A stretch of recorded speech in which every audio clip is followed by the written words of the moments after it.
Shorty bad, slim, thick, she my drug. All right, here we go. Episode 4. Welcome to Nat Cash Radio. I love that she's here, Miss Karla Cantrell. Woohoo! You've been in Tulsa radio for 20 plus years. Yeah.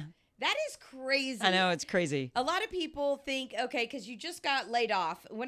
We got to reiterate the word layoff because we were not fired for anything we did. No. And isn't that the first question? Yes. When you tell people that you got I got laid let go, their first reaction is, why? Yeah. And you're like, just because I work in radio. Yeah, I mean, and radio now, and I love radio. So I do too. I'm not bashing on radio at all. I so want to get back in the game. Yeah. But there are fewer and fewer seats because of all the technology. Right. You know, I mean, you can have people voice track from another market, and it opens up jobs because, like, you're podcasting right now, Right. which is amazing. Thank you. And we can do things remotely. Right. But it really is. It's just it's a chess game, and if you're in the game, great. But if you're not in the game, what do you do? Yeah, and that's the thing. So all of the people that ask us everywhere we go, like, "What'd you do?" We didn't do anything. We didn't do anything wrong. I promise we didn't. And we weren't too expensive either. We literally were just on a sheet of paper, and they were like, "Okay." Yeah. Yeah. I mean, you're just like, you just get shot. We tried to duck and weave, and we just couldn't duck and weave any longer. Well, there you go. What are you gonna do? So you were with Cox Radio. You were with K95 for 16 years. Yeah. And then you went to the Twister. Well, I had a little interim in Fargo, North Dakota. Okay, we got to talk about that here in a little bit. Loved the company, and I Yeah. mean, truly, they had 2 morning show people. They had a live midday person. They have a live afternoon drive person, which was me, and they had a live night guy, and they had a street team. Oh yeah, and you don't get street teams anymore. No, so God bless Fargo Radio, but it was also like 35 below zero. So my whole family ditched. My whole family came to me and they were like, "We're leaving. We're going back to Tulsa. We're going back to Tulsa. So if you want to come with us." So I had to go in and quit, and that was awful. And I'm crying, and my boss is like, "Is there anything that I can do? Like, can I give you extra?" And I was like, "You don't understand. Like, my family already hit the road. Like, I am here by myself for the next 2 weeks." But that was crazy because when I came back, try to tell people you haven't been fired. Right. When you move to Fargo and then you come back and you're like, so I'm back. And they're like, "What happened?" You're like, "I quit." And they're like, "Sure you did." And the more you're like, "No, really, I didn't do anything wrong," the crazier you look. So God bless iHeartRadio for giving me a shot after all of that, because it was like, the radio game just shifts every once in a while. There are open seats, and it's like musical chairs. You got to dive in and get that seat right away. So, what do you think of radio now? Is it not just the scariest thing you've ever been involved in? Well, here's the thing: there are so many industries that are like that now because of AI and everything else. Chat GPT. Yeah, exactly. Exactly. So, I mean, it is really scary no matter what. Here's what I hate. I hate being unemployed and having to do everything online. Oh, yeah. Because I'm fabulous in person, as you can all imagine. Like, right, if I can go in front of you. Right. If I can get in front of you and be like, "No, really, I can sell soap. Yes. I can sell whatever you need me to," then I can do all right. But when it's just when it's on the computer, and especially my personality, when I am sitting at home on my computer all day and editing things or filling out paperwork or whatever, then I get sad. Those are my worst days because I'm not with people. So it's been a month since you got let go. Oh my God, it's only a month. It feels like years, What have right? you been doing all day with your time? I vacuumed today. Okay. I taught my cat how to sit. Awesome. I taught my cat how to sit. I taught my cat how to sit. So now I make him sit for all of his treats. Like, sit. Yeah, all right. I'm very proud of myself. That's pretty impressive. Thank you. I have been trying to work out, but with no prospect of anyone ever seeing my body again, that's really hard not to be like, I'm just going to make cinnamon rolls and eat all day. I had a cinnamon roll yesterday. See, part of me just wants to sit and just binge watch TV and do nothing. So, radio, what are you going to do now that there are hardly any jobs out there? Have you still been pursuing that over the last month? Well, here's the thing is, pursue may be a harsh word. I mean, I kind of needed the break, Yeah. I mean, personally speaking, this has been kind of a year for me. And we'll get into that. Someday, maybe episode 5 when we have time. No, episode 4. But it's been kind of a year, so I haven't. The first thing I did was go and see my mom because my mom is You went to 85. Iowa. Right, my mom's 85. She lives in Iowa. She's still going like gangbusters. But that was the first thing I did, as you should do. Go surround yourself with family. I did call my mom the day I got let go. So yeah, there you see. go. So I went up there, hung out with mom for a week, and ate badly, and had a good time. Just slumming it in Iowa. Small town Iowa is always a good place to go. But I gotta tell you, it is. I don't feel it yet. We're not in radio yet. But I did go to a concert recently. It was at the Maybe Center. Okay. Which is already weird. Have you been to the Maybe Center?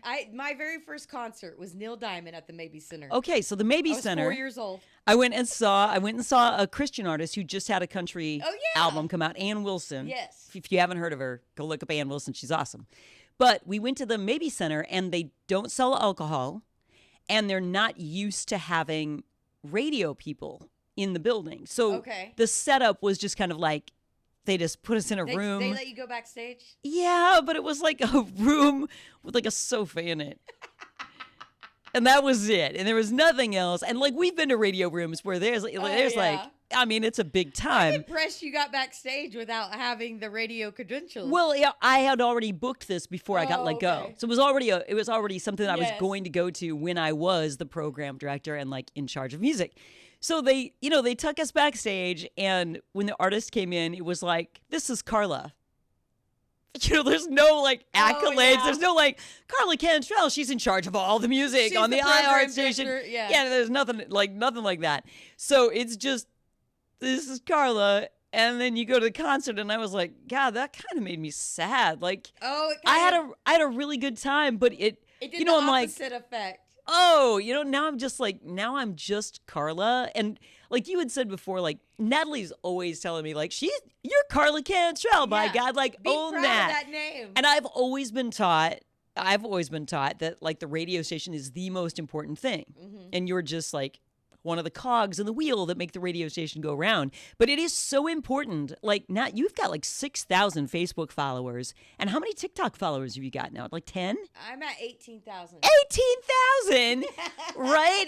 And all I did was I just put stuff on the radio station sites because, the radio station is the most important, right? Exactly. So now I've got to learn to be a little more more about yourself. Okay, by God, I'm Karla Cantrell. But that is a hard ego blow for me. It's all I've done since I was 16 is be on the radio. Right. So to be I saw this guy. Okay, let's talk about your name though for a second. What about my okay. name? So your name is Karla Cantrell. A lot of people think that's your real name. That's not your real name. We're just gonna go with that though. That's my real name. How did you get Karla Cantrell? Out of a phone book. That's great. I was literally they hired me as a morning show person. Okay. And I was Jerry, because it was the Tom and Jerry morning show. Okay. And they were like, but my real last name is Bell. Okay. And I was like, I am not gonna be Jerry Bell. Jerry Bell, come on, man. So they told me that I could pick any last name I wanted to. So I had a professor that I loved named JC. Uh-huh. So I just went through the C's in the phone book and found Cantrell. And I was like, Jerry Cantrell. And now Jerry Cantrell, after me, I think he named himself after me, guitar player, Jerry Cantrell. He's a rock guitar player. Yes. So, but anyway, so I was Jerry in the Tom and Jerry morning show. Okay. And then the next radio station that I moved to had a guy named Jerry. Okay. So they switched it back to Karla, but kept Cantrell. And they already had everything cut. They had all my name on everything. So then it was Karla Cantrell. And it's been that ever since. Yeah. You've been Karla Cantrell since I've known you. Yeah. Now, when you went to Fargo. No. Let's talk about Fargo. We're not going to tell that story. Why? I want to know. Because we can't tell that story. We really can't? No. Why? Can't tell that story. Can we at least say what your name was? No. That's the part we can't talk about. Oh. My name was Karla Cantrell. So, but really, what's really weird is, in the middle, there was a 9-month period in my life between Fargo and my next job in Tulsa where I didn't have a radio job. Yeah. And I worked part-time at my church. And my name, my name was my real legal name. Oh, wow. I know. Thank you. So I was I went to my office and my name was on the door, and I was like, whoa, that's an ego blow. That is You're like, that's not my name. They took my name. They took my name from me, but they can't take my name because it's a made up name. So I can be Karla Cantrell whenever I want to be. So let's talk about you, Karla. Let's talk about you, Natalie. Yeah, you got so much going on compared to me, and I'm so proud of you. Well, I just want to talk about you because a lot of people, when we are in the public eye, people don't realize we have things going on in our life behind the scenes. That is not our job, though. Our job is to make their lives better. Yes, I always went into work, especially as a morning show person. I always used to say it's never a Monday. Yeah. Because it's really never about me. Right. But at the end of the day, look at us talking about our egos. I mean... really, and I don't want to be that person. Like, I want to be, like, I try really hard now to be a stoic. You know, I went through the whole stoic thing, and, like, I love fate, and I'm thankful every day, and blah, blah, blah. But it's that external validation that I still have trouble with. Well, I think you're great. And thank you. I think you're great. See, we're externally validating each other. But, I mean, it doesn't help that it's all I've ever done since I was 16. Right. So I've always felt kind of above the fray, you know, like, oh, those poor bastages. You did? Yeah, you know, I mean, felt that. Because I love my job so much. Yeah. You know, I never was one of those people that was like, oh, I hate my job and I do the same thing every day and whine. Like, I've always loved what I did. You really have to love radio to be in it because honestly, the pay isn't great. No. And the hours, I mean, the hours are better now that they have all this technology. Yes. But, I mean, I grew up in the days when you were really there. You were working every holiday, every weekend. Live and local. Every game. You know, when people are out doing things like, you know, you're out having fun at, like, Labor Day or whatever. Yeah. Like, we are for real, like... working. Yeah. I remember being on a boat on Labor Day weekend. Like, we were trying to give away the boat. It's usually fun work. It is fun work. But, you know, you're still, like, you're on a boat handing out free stuff for some beer company. And you're not where you want to be. You know, you're on a boat, you know, being Karla Cantrell instead of just kicking back with your family. So there were a lot of times like that. But now with all the technology, like, we really weren't working a lot of weekends, which was nice, but very nice. But absolutely love my job, and the perks are incredible. Like the pay may not be great. The 401k is like non-existent. You know, the insurance is but the perks. I mean, I'm backstage hugging Tim McGraw. Sign me up. I will live under a rock in a tent wherever I need to be. Who's your most favorite person you've met, and why? I mean, Tim McGraw, obviously, because I met him when he was just a baby. You know, he had the handlebar mustache and the mullet, and he was great then, and he's still great. Karla started off in radio when the Kenny Chesneys and the Tim McGraws and the Garth Brooks. The 80s. Were, baby. Yeah. Late 80s. Not even 80s. Well, late 80s. So, like, Garth Brooks was just brand new. Yeah. George Strait, Randy Travis, those guys were still on the radio. Was there any artist that surprised you that was like, I really liked that guy? Yeah, John Michael Montgomery. Really? Sorry, John. But yeah, when I met John, he was kind of a snarky. You didn't like him? No.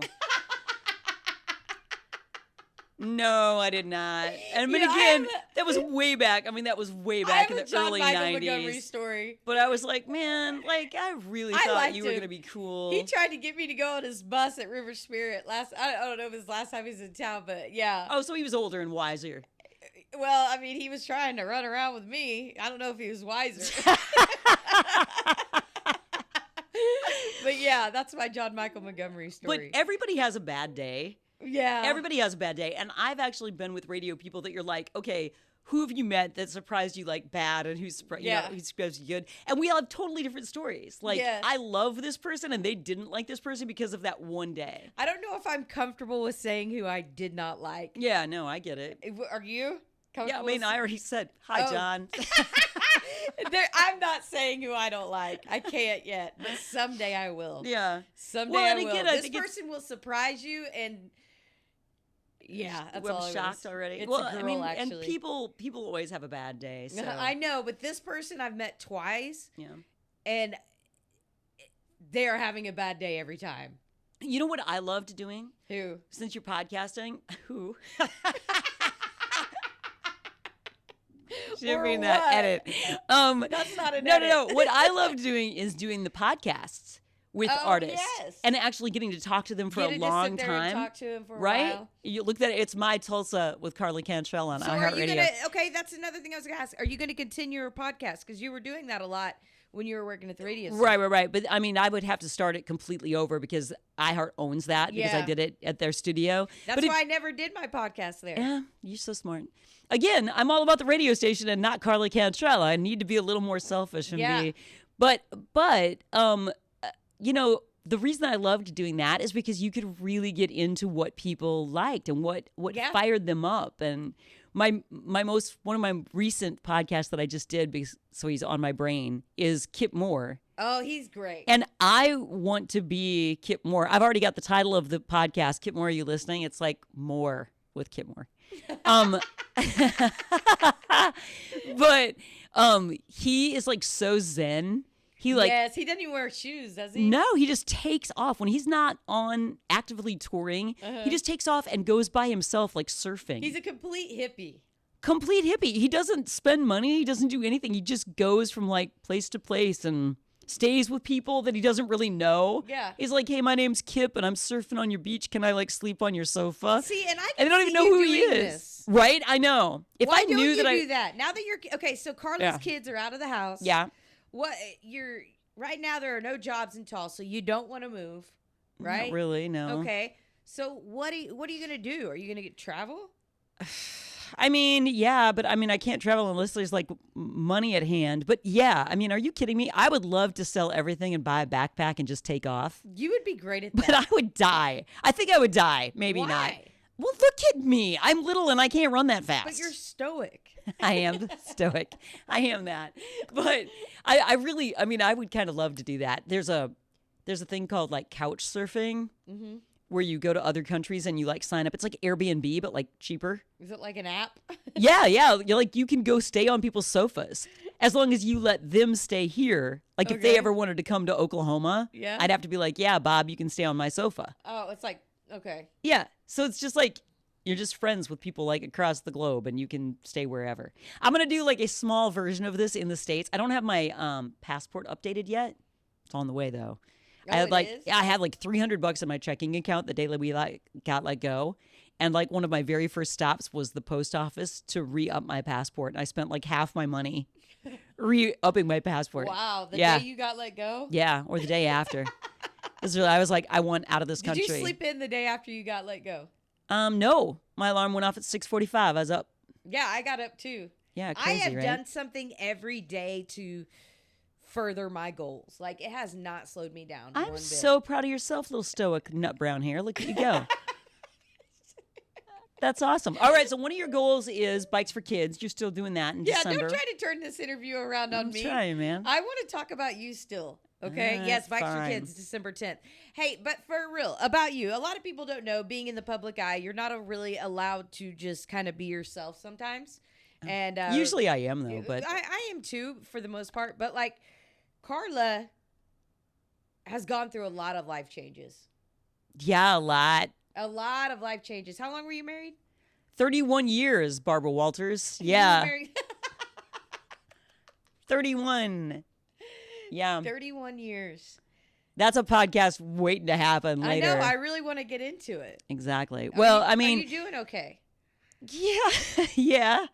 But I mean, yeah, this year has been crazy. Yeah. It's been like, yeah, the marriage got finalized and done, and my kids are like out of the house. Got one living with me still, but he's going to school full time, so he's my flyby child. I barely see. And then my job ended. So yeah, the first thing I'm going to do is go on a road trip. I think you need to. I Like I've got two do. small ones. I know can't you go. do. You're locked in. Yeah. So what if got someone stuff to calls do. you for a job outside of radio? I don't know what that's going to be. I don't know what my future is going to bring me. I am just waiting on the universe to tell me. Are you? I am. I'm waiting on the universe to tell me. I mean, obviously, I kind of hope that radio shuffles again and like in January or something, like the radio Right. gods are like, here. Because that's what's always happened to me. When I was 16, I was minding my own business in high school, and my like the advisor Yeah. came down and he got a couple of us out of class and was like, hey, listen, this little radio station is opening. about 20 minutes out of town, and they asked for names for people that they thought would be good part-timers, and I gave them your guess's name. So if you want to go interview with them this weekend. What? I know. So I went and interviewed, and I'm like, I don't know what I'm doing. And they were like, we like the tone of your voice. You've got a lower voice. So they gave me a job. There you go. So then I quit my senior year of high school because I'm like, I just want to be a senior this year. Right. And I went to college, still not knowing what I wanted to do. And like the second class I was in, our professor was like he had a full-time job outside, and then he was like a part-time professor. And he walked in and he was like, who has any radio experience? Because I'm the program director of a country station and I'm looking for a part-timer. And I was the only one to raise my hand because I'd already had like 3 years of experience. So you've always worked in country music? I've always worked in country radio. Same. And like, radio just comes after me. Like, every time I'm like, I don't want to do that. It's like, here's another job. So I'm really hoping that happens again. Opened up too, wasn't it? Yeah. Because you came back you were at K95, something happened there, and then you went to Fargo, and then when you came back. Yeah. Then, I was kind of begging for a job by that point, though. I'd been out for 9 months, and I was like, okay, I've had a rest. I'm ready. Many times a position like the Twister. Yeah, it's true. Opens up. Yeah. So, yeah, I'm kind of hoping that, God and the universe do that for me again. But at the same time, maybe there are bigger, more beautiful plans. I don't know. Well, if someone was watching, what are your qualifications? I could be a pirate. That's what I can be. I'm loud, obnoxious, funny. I think I'm funny. You are funny. I'm decent at like TikTok and social media, but I wouldn't write home about it. That's what you could do is like social media stuff. Be a TikTok star. The minute I get 18,000 followers on TikTok or something, they're gonna illegalize it. They're gonna be like, no more TikTok. Like, thanks, man. Yeah, I really don't know. I really do not know what I'm qualified for. That's the hard part about our jobs. It's like, I was in charge of marketing, and then they say, okay, so you took care of inventory, and you're like, no, because we kind of sold air, though. Like, it's not like I'm counting shoes in the back room. Like, I'm like, I feel like you're very qualified for many positions. What would you hire me as? What am I? Marketing, what am I going to be? Social media, digital, social, advertising, sales. There you go. There you go. Cantrell, everybody. That's what you can do too. You can do all of those things too. I could. I had a job interview this morning for advertising. You? Yeah. What are you going to be when you grow up? I don't know. I don't know what I'm going to do. I know that my passion is right here in front of this microphone. Yeah. So, I don't know. Well, Karla, I'm glad you stopped in. I'm glad I have very, very, very, very, very high hopes for you. I do. Thank you, Natalie Cash. I appreciate December 10th, Bikes for Kids. Are you going to be there? Absolutely. Absolutely. Unless I get eaten by a bear on my road trip, yes, I'm planning to be there. Okay, Karla Cantrell, everybody. Natalie Cash, thank you for having me.